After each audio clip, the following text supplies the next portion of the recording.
تموم چیزی که میخوامی. وقتی بهت خیره میشم چشم از تو سیر نمیشن. رویای شبهای منی تو همونی که عاشقشم. زندگی بی تو واسه من خیلی سخته حتی تصورشم.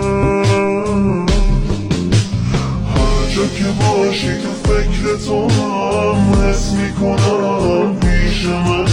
رفتم شدم اونی که باید با تو به غم و غصه بخندم. من خاصه